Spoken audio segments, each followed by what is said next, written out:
बहुत समय पहले की बात है। रामनाथ नाम का एक आदमी मजदूरी करता था। रामनाथ बड़ा ही मेहनती और श्रद्धालु इंसान था। रामनाथ सुबह से शाम तक मजदूरी कर जो भी पैसे मिलते, उसी में से कुछ पैसे निकालकर बाकी के पैसे से अपना और अपने परिवार का पेट भरता। रामनाथ को एक बेटा था, श्रीधर। श्रीधर रामनाथ के बिल्कुल विरुद्ध लड़का था। आराम करना, भगवान को ना मानना, अपने पिता ने कमाए पैसे उड़ाना, यही उसका काम था। श्रीधर की माँ उसके जन्म के तुरंत बाद ही स्वर्गवासी हो चुकी थी। रामनाथ श्रीधर को इतना चाहता था कि उसने अपने बेटे को कभी किसी प्रकार की कमी महसूस नहीं होने दी थी। लेकिन श्रीधर को इस बात से कोई फर्क नहीं पड़ता था कि उसके पिता उसके कारण कितने दुखी रहते हैं। एक वक्त की बात है, रामनाथ ने यही कुछ 10,000 रुपए अलमारी में रखे और श्रीधर ने उसे देखा तो रामनाथ, श्रीधर बेटा, मैंने अलमारी में 10,000 रुपए रखे हैं। देखो बेटा, ये मेरे साहब ने मेरे पास कुछ दिनों के लिए दिए हैं, उन्हें ये वापस करने हैं मुझे। मैं तुम्हें ये बात इसीलिए बता रहा हूँ कि ताकि तुम इसे हाथ ना लगाओ।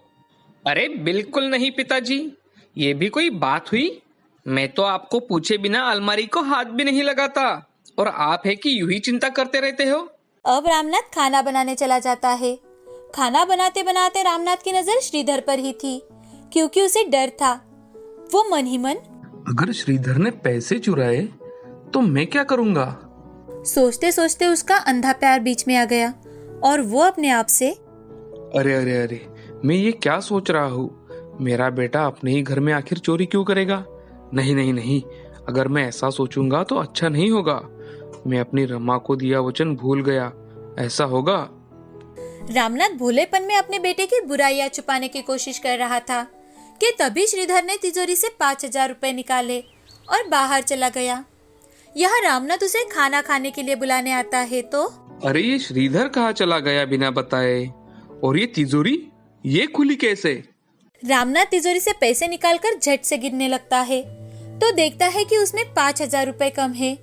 उसे समझ में आ जाता है कि वो पैसे श्रीधर ने ही चुराए होंगे।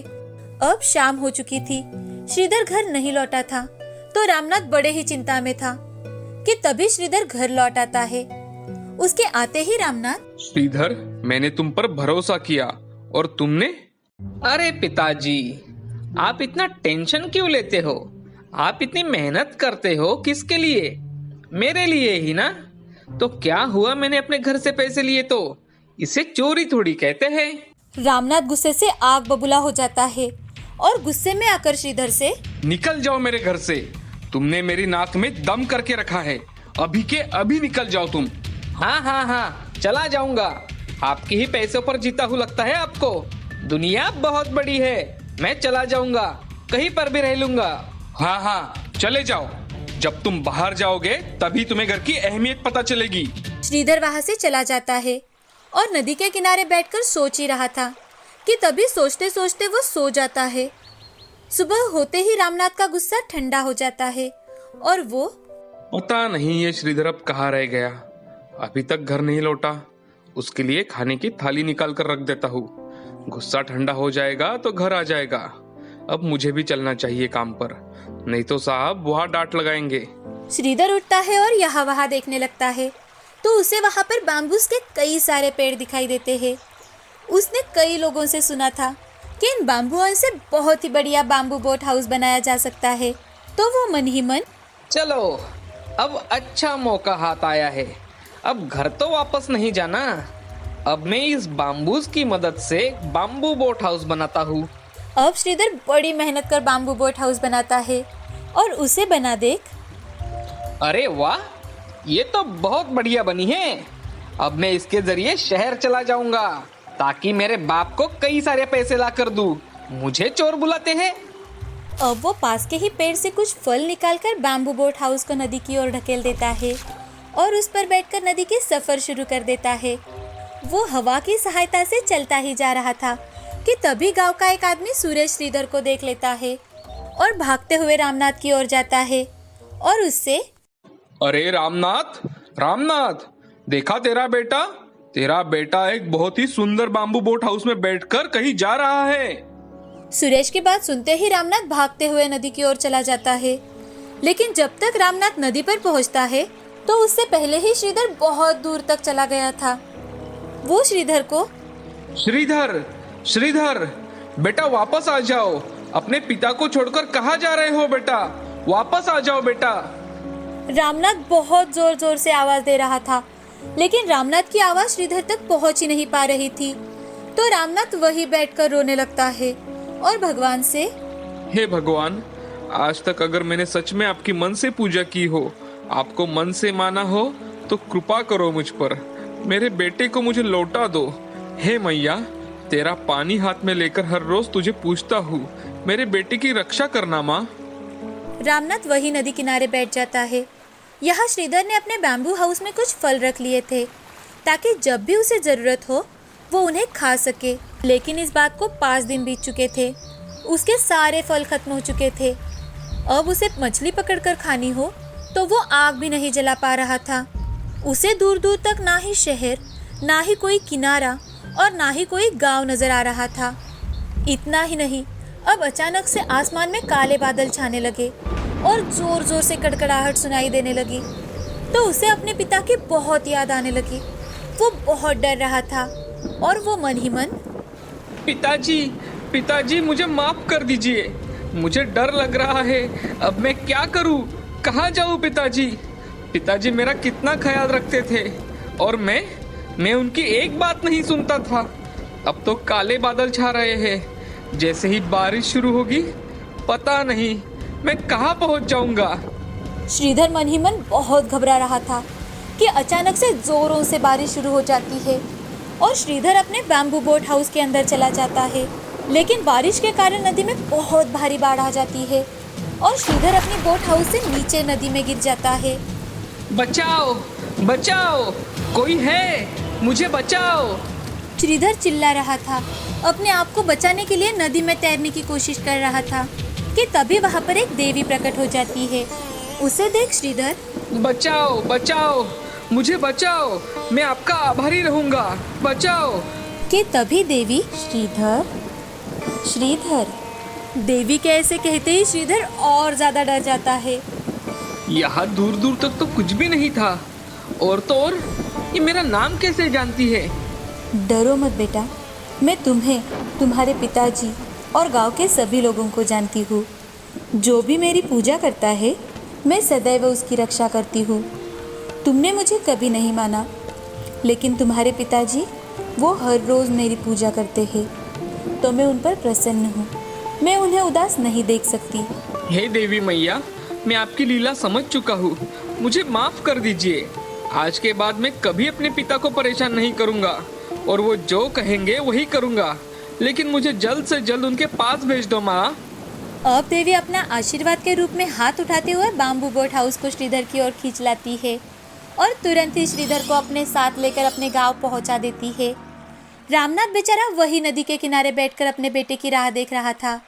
तो वो श्रीधर को देख, श्रीधर, मेरे बच्चे, आ गए तुम। बेटा, तुम कहाँ चले गए थे? अपने पिता की बातों का कोई इतना बुरा मानता है भला? नहीं पिताजी, गलती मेरी ही थी, मुझे माफ कर दीजिए। मैंने आज तक आपकी कोई बात नहीं मानी, हमेशा आपको दुख पहुंचाया, फिर भी आप मुझ पर विश्वास करते रहे और मुझे मेरी गलती का एहसास हो चुका है पिताजी। आज के बाद हम दोनों मिलकर मेहनत करेंगे। अब आप अकेले नहीं हैं पिताजी। श्रीधर बेटा, तुमने ये बाम्बू बोट हाउस बहुत ही बढ़िया बनाया है। क्यों ना तुम इसमें लोगों को बिठाकर नदी की सैर कराओ, ताकि हमारे यहाँ आने वाले परदेसी खुश हो जाए और हमें भी पैसे मिले। उस दिन से दोनों मिलकर खुशी खुशी अपनी जिंदगी बिताने लगे। रामगंज नाम के गांव में मोहिनी नाम की एक लड़की अपने पिता के साथ रहती थी, जो बहुत ही शातिर दिमाग लड़की थी। मोहिनी 19 साल की थी जब वो रामगंज से मुंबई शहर में भाग आई थी। वहाँ पर आकर बहुत सारा पैसा कमाना चाहती थी। मोहिनी मुंबई आने के 2 साल पहले की बात है। राजू, जो मुंबई में पढ़ाई करता था, कुछ दिनों के लिए वो गांव में आया था। अपने दोस्तों से बातें कर रहा था और बातों बातों में अपने दोस्तों को मुंबई शहर की खासियत बता रहा था। तभी मोहिनी वहाँ से गुजर रही थी तो उसके कानों में राजू के शब्द पड़ते हैं, यार, मुंबई जैसा शहर तो हो ही नहीं सकता। क्या लाइफ है वहाँ के लोगों की। राजू के कहे शब्द सुनते ही मोहिनी वहीं पर पास में मंदिर में राजू की बातें सुनने बैठ जाती है। सुबह शाम का तो कुछ पता ही नहीं चलता वहां पर तो समझो रात ही नहीं होती। तुम लोगों को पता है, जैसे जैसे अंधेरा होने लगता है वैसे वैसे लोग बाहर आकर घूमने लगते हैं। मस्ती पार्टी माला माल लोग है यार वहाँ। क्या सच में यार? ऐसी लाइफ तो जिंदगी में एक बार जरूर जीनी चाहिए। हाँ भाई, जरा जमीन पर आ तू। राजू की बात कहा और हमारी बात कहा। हम ठहरे गरीब लोग, मुंबई तक जा भी पाएंगे या नहीं पता नहीं। और बातें करता है कहीं जाने के लिए पैसे लगते हैं, पैसे, समझे बेटा? अब बातें कर सारे दोस्त अपने अपने घर चले जाते हैं। तभी मोहिनी मन ही मन सोचने लगती है कि अब तो मुझे मुंबई शहर में जाना ही होगा। कब से सोच रही थी मैं कि कुछ अलग करूं। बहुत बोर हो चुका है यहाँ पर। अरे गांव में रहना मतलब ये मत करो, वो मत करो, ऐसे मत चलो, वैसे मत चलो, ये क्या बोलेगा, वो क्या बोलेगा। इससे अच्छा तो मैं अपने माँ पिताजी को छोड़कर भाग जाऊँ मुंबई शहर। वैसे भी उन्हें कौन सी मेरी ज़रूरत है, सीधे से बात तक नहीं करते मुझसे। मोहिनी को घर में रहना, किसी की बातें मानना बिल्कुल भी पसंद नहीं था। तो मोहिनी मन ही मन, अरे यार ये माँ बापू की हमेशा की किटकिट, मैं परेशान हो चुकी हूँ इस बात से। मैं हमेशा एक अलग लाइफ जीना चाहती हूँ और मेरे माँ पिताजी वो हमेशा मेरी लाइफ में इंटरफेयर करते हैं। मैं एक लड़की हूँ तो मुझे हमेशा दबाने की कोशिश करते रहते हैं। अब तो मुझे मुंबई शहर जाना ही होगा। ऐसे ही दिन बीत रहे थे। एक दिन मोहिनी मुंबई शहर में भाग आती है और वहाँ आते ही ट्रेन से उतरने के बाद मोहिनी की बैग चोरी हो जाती है। तो मोहिनी, चोर चोर चोर, पकड़ो पकड़ो पकड़ो, ये मेरा पर्स लेकर भाग रहा है, कोई पकड़ो इसे। मोहिनी जोर जोर से चिल्ला रही थी कि तभी बहुत सारी भीड़ उसकी तरफ आती है और उस भीड़ के साथ मोहिनी दूसरे ट्रेन में चढ़ जाती है। तो मोहिनी, अरे अरे ये क्या बात हुई भाई, मैं अपने आप ट्रेन में कैसे चढ़ी जा रही हूँ? हटो हटो यहाँ से, मुझे यहाँ उतरना है, हटो। उसे कुछ भी समझ में नहीं आ रहा था कि वो कहाँ आ चुकी है। राजू ने जो भी बताया था ये तो उससे कई ज़्यादा अलग है। राजू की बातों से मैंने मुंबई का एक अलग ही सपना देखा था और यहाँ तो सब कुछ अलग है। यहाँ रहना मतलब मेहनत करना, हिम्मत जुटाकर काम करना और जो मिले बिना शर्माए काम करना। मोहिनी को समझ में आ चुका था कि यहाँ पर अच्छे लोगों के साथ साथ बुरे लोग भी हैं। मेहनत के साथ 2 वक्त की रोटी के लिए इस भीड़ में चोरी करने वाले भी कई सारे लोग हैं। अब उसे चुनना था कि वो क्या करेगी कि तभी उसकी मोहन और मारिया नाम की एक लड़की से मुलाकात हो जाती है जो दूसरों को ठगने का काम करते थे। मोहिनी, मोहन और मारिया तीनों का सपना एक ही था, ऐशो आराम में जीना। उनकी अमीर बनने की इच्छा और आराम में जीने की चाह उन्हें बुरे रास्ते पर ले आई थी। एक दिन मोहन भागते हुए मोहिनी और मारिया के पास आता है और उनसे, मारिया, एक बहुत अच्छा बकरा फंसा है हमारे चंगुल में, बहुत सारा पैसा मिलेगा। मैं कई दिनों से उस पर नजर रखकर हूँ। मतलब? अरे मतलब अपना अगला टारगेट, अगला शिकार, हम जिसे ठगने वाले हैं। कौन है वो? श्री रवि। कौन है ये और अब हमें क्या करना होगा? वो एक करोड़पति है, करोड़पति। हमें उसका बेटा मैक, जो दिमाग से थोड़ा कम है, उसे फंसाना है। हमें इस बार चोरी नहीं करनी, हमें इस बार कुछ अलग करना है। अलग? अलग क्या? मोहन सबको अपने पास बुलाता है और उनके कान में कुछ कहता है।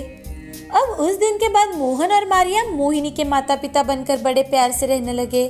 बार बार किसी न किसी कारणवश वो श्री रवि के सामने आने लगे और अपनी अच्छाई दिखाने लगे, अपनी गरीबी दिखाने लगे, अपनी सच्चाई दिखाने लगे। वो इस तरह से पेश आते थे कि मानो दुनिया में उनसे अच्छा कोई है ही नहीं। पैसा तो नहीं है उनके पास, लेकिन फिर भी वो गरीबों के लिए काम करते हैं। और यही बात श्री रवि के मन को भा जाती है और वो एक दिन मोहिनी से, बेटा कौन हो तुम, तुम्हारा नाम क्या है? जी, मेरा नाम कामिनी है। मैं यही पास झोपड़पट्टी में रहती हूँ अपने माँ पिता के साथ। अच्छा, तुम्हारे पिताजी क्या करते हैं? श्री रवि के ऐसे कहते ही मोहिनी रोने का नाटक करने लगती है। और सर, हम गरीबों को जो भी काम मिले वही करना पड़ता है और जो मिले उसी में अपना जीवन बिताना पड़ता है। अब धीरे धीरे श्री रवि मोहिनी के बारे में अपने बेटे मैक्स के लिए सोचने लगता है। वो मन ही मन, अरे ये लड़की तो सुंदर है, साथ ही सच्चे मन की भी। गरीब है तो क्या हुआ, कम से कम मैक का संसार तो बस जाएगा। वैसे भी मैक से कोई शादी नहीं करना चाहता। अब एक दिन श्री रवि मोहिनी के घर जाते हैं। उन्हें सामने देख मोहन और मारिया हड़बड़ा कर उठते हैं और हाथ जोड़ते हैं, कुछ बोलने की कोशिश करते हैं कि तभी श्री रवि मोहन से, नमस्ते, मेरा नाम श्री रवि है। मैं कई दिनों से आपकी बेटी कामिनी को देख रहा हूँ। मुझे कामिनी बहुत पसंद है। क्या मेरे बेटे मैक के लिए मैं कामिनी का रिश्ता लेकर आया हूँ। श्री रवि की बातें सुनकर मोहन, सेठ जी, लेकिन हम लोग तो, आप सोच विचार कर बताइएगा, हमें कोई जल्दी नहीं है। अरे नहीं नहीं सेठ जी, मैं ये कह रहा था कि हम लोग कहा और आप लोग कहा, आप ठहरे बड़े लोग। मैं जानता हूँ, अगर मोहिनी मेरी बहू के रूप में हमारे घर आए तो हम समझेंगे कि हमारे घर में साक्षात। मोहन बेझिझक हाँ कर देता है और कुछ ही दिनों में मोहिनी की शादी मैक्स के साथ बड़े ही धूमधाम से हो जाती है। शादी के दूसरे दिन ही मोहिनी रात के समय सबको खाने में नींद की दवा खिलाती है और जैसे ही सब सो जाते हैं वो धीरे से उठकर मोहन और मारिया को घर में ले लेती है और तीनों मिलकर पैसे, जेवर जो भी मिले वो लेकर वहां से सुबह होने से पहले ही भाग जाते हैं। अब सुबह उठते ही सबको पता चल जाता है कि घर में चोरी हो चुकी है और चोरी करने वाला कोई और नहीं बल्कि उनकी बहू कामिनी है। वो पुलिस केस करते हैं, लेकिन मोहिनी, मोहन और मारिया शहर को छोड़कर भाग चुके थे। अब श्री रवि मन ही मन, इस कामिनी को तो मैं छोड़ूंगा नहीं, आज नहीं तो कल उसे जरूर ढूंढ कर निकालूंगा। अब वो दूसरे शहर जाकर फिर से यही सब करते हैं। कभी मोहिनी बहू बनती तो कभी मारिया, ये चलता ही जा रहा था। अब पूरे देश में इस टोली की खबर फैल चुकी थी, लेकिन वो बड़ी ही सफाई के साथ अपना काम कर वहां से भाग निकलते। कभी अमीर बनते, कभी गरीब, तो कभी मिडिल क्लास बन लोगों को ठगने का काम करते। जब तक लूट का पैसा है तब तक वो दूसरे इंसान की खोज करते और आराम से अपनी लाइफ एंजॉय करते। रात को क्लब में जाना, होटल में खाना, बंगलों में रहना, यही सब चल रहा था। लेकिन दूसरी ओर मोहन, मोहिनी और मारिया की असली फोटो पुलिस के पास पहुंच चुकी थी। एक दिन की बात है, मेहरानगढ़ नाम के गांव में सुशील नाम का एक बहुत ही अमीर इंसान रहता था, जो इस बार तीनों के हाथों ठगने वाला था, जो PSI भी था। लेकिन ये बात मोहन को पता ही नहीं चल पाई। अब धीरे धीरे हमेशा की तरह तीनों ने मिलकर अपना जाल डालना शुरू किया। लेकिन सुशील बहुत ही ज्यादा होशियार था। उसने मोहन को देखते ही पहचान लिया और मन ही मन, हाँ, अब मैं इन सबको रंगे हाथ पकड़ूंगा। दिन बीतते गए, शादी का दिन आया। बड़े ही सीधे सादे तरीके से शादी संपन्न हुई। शादी के दूसरे ही दिन मोहिनी ने सबको खाने में नींद की दवाइयाँ मिलाई और अब सब लोग सो चुके हैं। ये देख मोहिनी मोहन को कॉल करती है, मोहन, सब सो चुके हैं, तुम लोग जल्दी आ जाओ। मोहन और मारिया घर के अंदर चले जाते हैं। तीनों मिलकर अपना काम शुरू करते हैं। चोरी कर वो घर के बाहर आते हैं कि तभी पुलिस उन्हें चारों ओर से घेर लेती है और मोहिनी कुछ बोलने की कोशिश करने लगती है। हाँ आप लोग, मोहिनी कुछ बोलने की कोशिश कर रही थी, लेकिन पुलिस ने उन्हें चारों ओर से घेर लिया था, अपने चंगुल में फंसा लिया था। उन्हें देख सुशील, बहुत दिनों से तलाश थी आप तीनों की। बहुत सारे लोगों की बहुरानी बन चुकी है ना आप। अब चलिए अपने असली ससुराल। जेल की हवा लगते ही मोहिनी को अपने माँ पिता की बातें याद आने लगती है और अपनी गलती का एहसास हो जाता है। लेकिन अब बहुत देर हो चुकी थी। वो रोते रोते अपनी सोच पर पछतावा करते करते अपनी जिंदगी बिता रही थी। इस कहानी से हमें ये सीख मिलती है कि चोर चाहे कितनी भी सफाई के साथ काम करे, लेकिन कभी ना कभी वो पकड़े ही जाते हैं।